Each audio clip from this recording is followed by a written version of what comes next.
मंडळी आम्ही बेळगाव सोडून बराच वेळ झालेला आहे आणि शिवमोगाकडे निघालेलो आहोत. खरं तर रील बनवतोय, म्हणजे मस्तपैकी धमाल चाललेली आहे. ह्यांची आता तयारी चाललेली आहे रील बनवण्याची. जरा नट्टाफट्टा सुरू आहे, टचअप चालू आहे.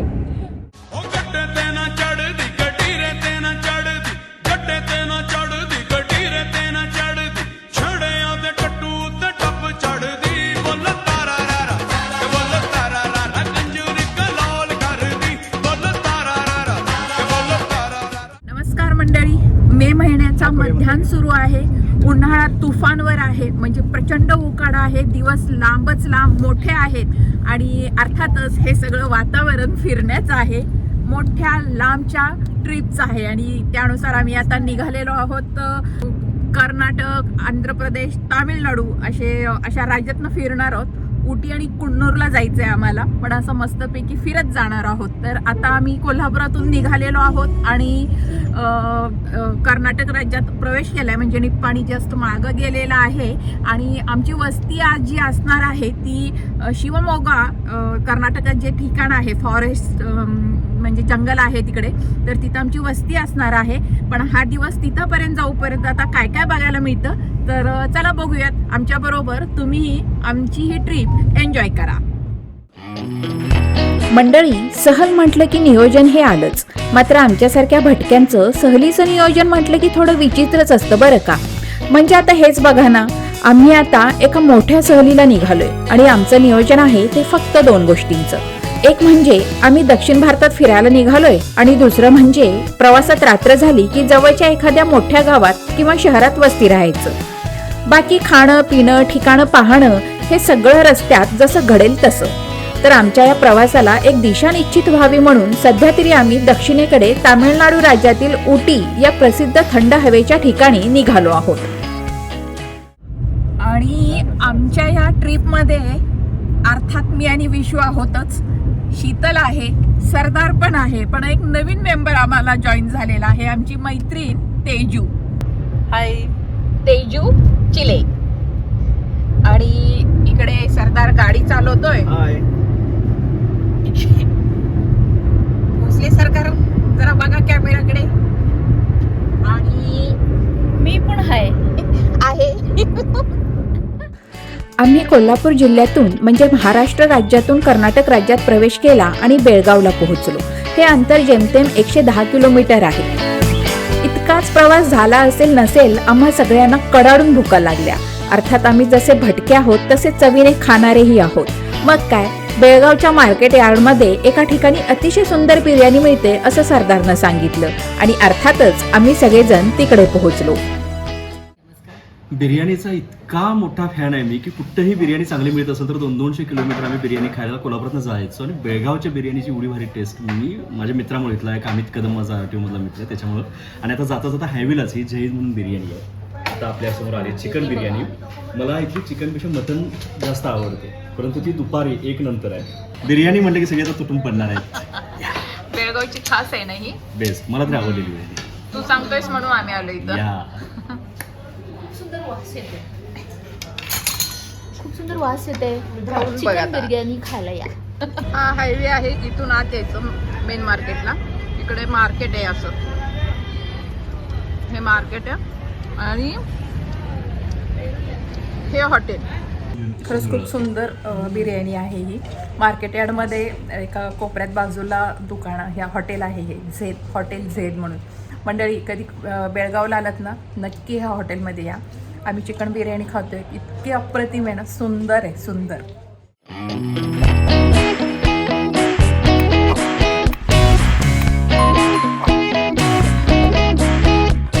मंडळी आम्ही बेळगाव सोडून बराच वेळ झालेला आहे आणि शिवमोगाकडे निघालेलो आहोत. खरं तर रील बनवतोय, म्हणजे मस्तपैकी धमाल चाललेली आहे. ह्यांची आता तयारी चाललेली आहे रील बनवण्याची. जरा नट्टाफट्टा सुरू आहे, टचअप चालू आहे.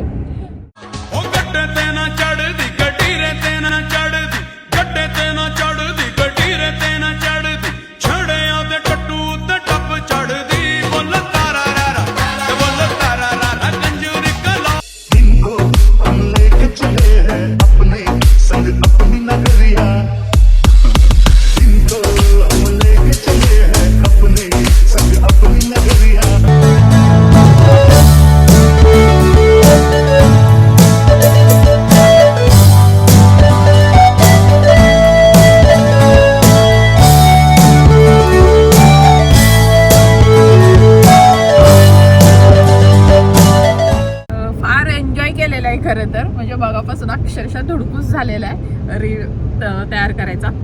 तर आता निघालोय. वातावरण खरं तर खूप गरमी जाणवतीये बाहेर. आत गाडीमध्ये AC आहे, पण बाहेर थोडंसं जरी काच उघडली किंवा बघितलं ना तर जाणवते की ऊन भरपूर आहे. तर चला, अजून आमचा प्रवास चालूच आहे. ला ला ला ला ला ला ला.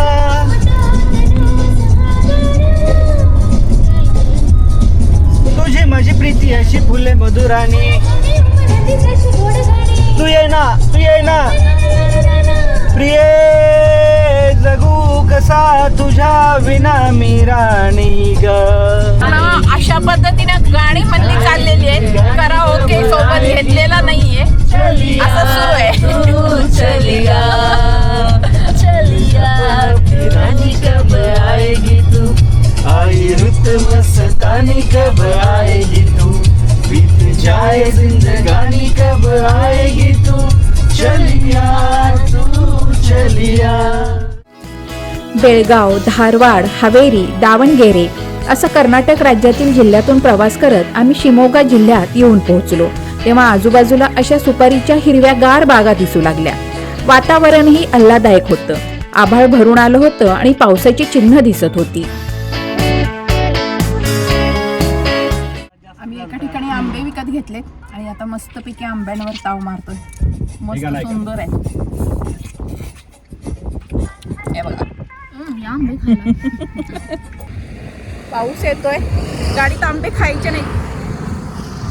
गाडी घाण होईल म्हणून बाहेर आलोय आणि त्या गाडी थांबवून आंब्यांवर ताव मारायचं चालू आहे सध्या.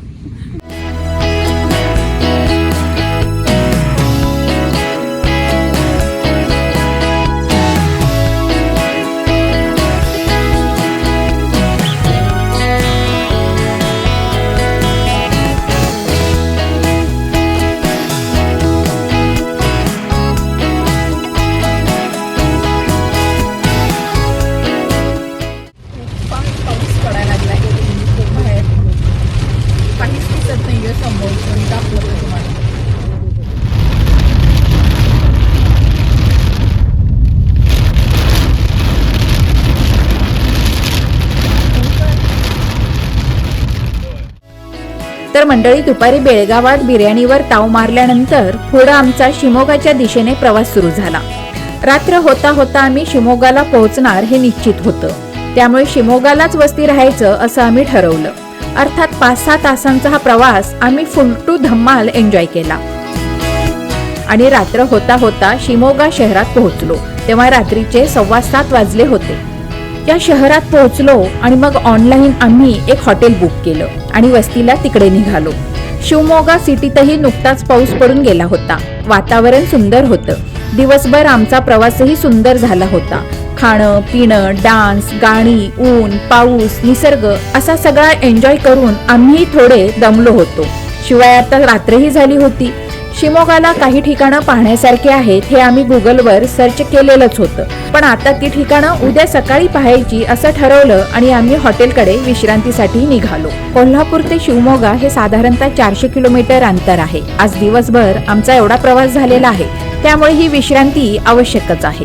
तर मंडळी, आमच्या या दक्षिण भारताच्या सहलीचा हा पहिला दिवस होता. ही तर या भन्नाट आणि अर्थातच अनप्लॅनड सहलीची सुरुवात आहे.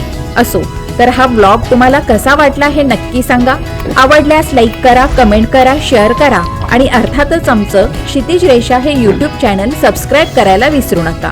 पुन्हा भेटू या सहलीच्या दुसऱ्या दिवसाच्या प्रवासात. तोपर्यंत धन्यवाद.